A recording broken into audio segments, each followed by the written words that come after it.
بسم اللہ الرحمن الرحیم۔ السلام علیکم۔ پچھلے لیکچر میں ہم نے مشق میں اپنے جو مشقی سوالات ہیں ان میں سوالات اور خالی جگہ کی تھی۔ آج کے اس لیکچر میں ہم اپنی مشق جو باقی ہاف مشق ہماری رہ گئی ہے اس کو آج مکمل کریں گے۔ آگے جو ہمارا تیسرا سوال ہے وہ ہے سبق کو مد نظر رکھ کر درست بیان کے آگے صحیح اور غلط بیان کے آگے غلط کا نشان جو ہے آپ نے کراس کا نشان جو ہے لگائیں۔ تو یہ ہمارے جو ہے غلط درست، تو پیپر میں جو ہے یہ سوال جو ہے نہیں آتا، پیپر میں غلط درست نہیں آتے، اس لیے یہ امتحانی نقطہ نظر سے اتنا امپورٹنٹ نہیں ہے، اس لیے ہم یہ نہیں کریں گے۔ اس کے بعد اگلا جو ہمارا سوال ہے وہ ہے مندرجہ ذیل الفاظ کے معنی لکھے۔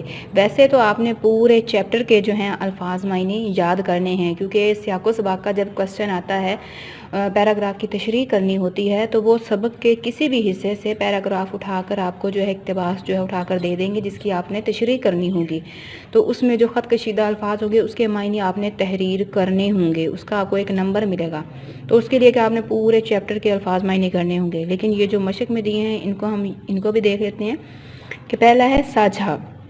ساجھا کیا ہوتا ہے؟ حصے داری یا شراکت، حصہ داری یا شراکت۔ اس کے بعد ہے دوسرا جو ہے وہ ہے زانو ادب طے کرنا، یعنی مؤدب ہونا یا شاگرد بننا، شاگرد ہونا۔ اس کے بعد تیسرا جو ہے وہ ہے وضع۔ وضع کہتے ہیں حلیہ، شکل و صورت ہو گئی، حلیہ ہوگا، وہ ہو گیا۔ اس کے بعد آگے جو ہے ہمارا وہ ہے رفتہ مطلب آہستہ آہستہ۔ اگلا ہے صلح پسند یعنی صلح پسند کرنے والا، صلح چاہنے والا یا امن پسند۔ اس کے بعد اگلا جو ہے وہ ہے تعین حیات، یعنی عمر بھر، تمام عمر، موت تک، مرنے تک۔ اور آخری جو ہے وہ ہے پنچ کیا ہوتا ہے؟ منصف، یعنی انصاف کرنے والا یا ثالث۔ اس کے بعد ہمارا جو آگے پانچواں سوال ہے وہ ہے مندرجہ ذیل الفاظ کے مؤنث لکھیں، یعنی یہاں پہ مذکر دیے ہوئے ہیں اور آپ نے مؤنث لکھنے ہیں۔ اور ہمارے پیپر میں کیا ہے جو معروضی آتی ہے، آبجیکٹیو ہوتی ہے، اس میں ایم سی کیوز میں کیا ہوتے ہیں یہ چیز آتی ہے، مطلب مذکر مؤنث واحد جمع الفاظ متصاعد یہ چیزیں آتی ہیں، تو یہ ہم کریں گے۔ تو پہلا جو ہے وہ ہے استاد کا مؤنث کیا ہوگا؟ استانی۔ اس کے بعد اگلا جو ہے وہ ہے شیخ مذکر ہے جس کا مؤنث ہوگا شیخانی۔ اس کے بعد اگلا چودھری مذکر اور جس کا مؤنث ہوگا چودھرائن۔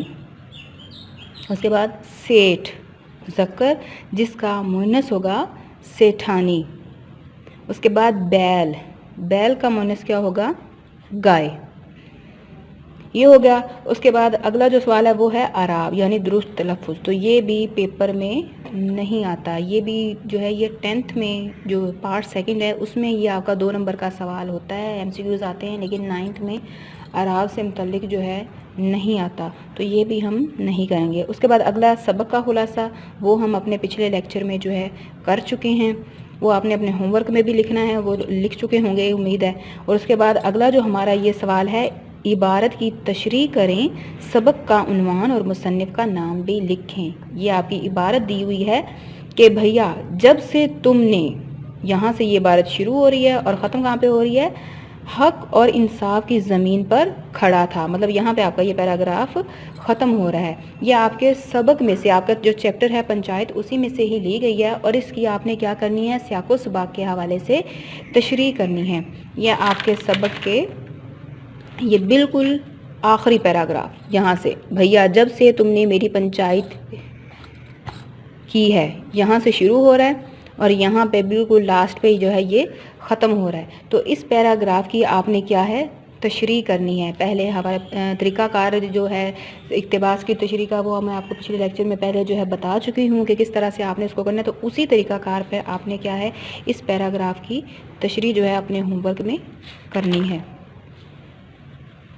اس کے بعد جو اگلا ہمارا یہ سوال ہے کہ ذیل میں مختلف محاوروں کو 2 جملوں میں استعمال کیا گیا ہے، درست استعمال کے آگے صحیح اور غلط بیان کے آگے غلط کا یا کراس کا جو ہے نشان لگائیں۔ تو یہاں پہ ایک محاورہ دیا ہوا ہے، سامنے دو اس سے جملے بنائے گئے ہیں، تو آپ نے جو درست محاورے کا استعمال ہے اس پر صحیح کا نشان اور دوسرے پر غلط کا نشان لگانا ہے۔ تو پہلا جو محاورہ ہے وہ ہے سبز باغ دکھانا۔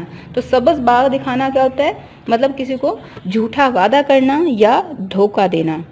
تو آگے یہاں پہ ہے اکرم نے مجھے ملتان میں اپنے سبز باغ دکھائے، اور دوسرا ہے سیاسی لوگ سبز باغ دکھا کر عوام کو لوٹتے ہیں۔ تو یہاں پہ ہمارا جو محاورہ ہے اس کا کیا ہے؟ جھوٹا وعدہ کرنا یا دھوکہ دینا۔ تو جو سیاسی لوگ ہوتے ہیں وہ ہم سے کیا ہوتے ہیں؟ سبز باغ دکھاتے ہیں، یعنی ہم سے جھوٹا وعدہ کرتے ہیں، ہمیں دھوکہ دیتے ہیں۔ تو اس لحاظ سے اس کا صحیح استعمال جو ہے وہ اس بے والے میں ہو رہا ہے، اور اوپر جو ہے یہ کیا ہے؟ یہ غلط ہے۔ اس کے بعد جو دوسرا ہمارا محاورہ ہے وہ ہے زخم پر نمک چھڑکنا۔ زخم پر نمک چھڑکنا سے مراد دکھ تازہ کرنا یا پرانی بات یاد کرانا، کہ ہمارا جو ایک تکلیف دینے والی بات ہوتی ہے اس کو یاد دلا دینا۔ تو یہاں پہ پہلا جو ہے سعد نے میرے بازو کے زخم پر نمک چھڑکا تو میری چیخیں نکل گئیں۔ اس کے بعد جو دوسرا ہمارا ہے فقرہ وہ ہے جملہ ہے وہ ہے آپ میرے زخم پر نمک چھڑکنے کے بجائے میری مدد کریں، مطلب آپ مجھے مزید تکلیف دینے کے بجائے یا مجھے پرانی بات یاد دلانے کے بجائے جو ہے میری مدد کریں۔ تو اس کا جو صحیح استعمال ہے وہ بھی بے میں ہوا ہے، یہ والے دوسرے یہ صحیح ہے اور یہ والا غلط ہے۔ اس کے بعد جو تیسرا ہمارا محاورہ ہے وہ ہے بغلیں جھانکنا، یعنی شرمندہ ہونا، شرمسار ہونا۔ تو اس کا پہلا جو ہے انصب میرے سوال پر بغلیں جھانکنے لگا، اور دوسرا ہے کسی کی بغلیں جھانکنا بری بات ہے۔ تو یہاں پہ انصب میرے سوال پر بغلیں جھانکنے لگا، جب اس سے سوال کیا تو مطلب سوال کا جب بندے کے پاس جواب نہیں تو وہ کیا سوال کے جواب نہیں ہے تو پھر بندہ شرمندہ ہوتا ہے، شرمسار ہو گیا۔ تو انصب میرے سوال پر بغلیں جھانکنے لگا یعنی بہت شرمندہ ہوا، شرمسار ہوا، تو یہ والا صحیح ہے، اور جو دوسرا ہے یہ غلط ہے۔ اور یہاں پر جو ہے ہماری جو آج کی مشق تھی وہ کمپلیٹ ہو گئی، ختم ہو گئی، اور اسی کے ساتھ ہمارا یہ لیکچر جو ہے لیکچر بھی ہمارا سبق بھی ہے جو مکمل ہو چکا ہے۔ تو اسی کے ساتھ اللہ حافظ۔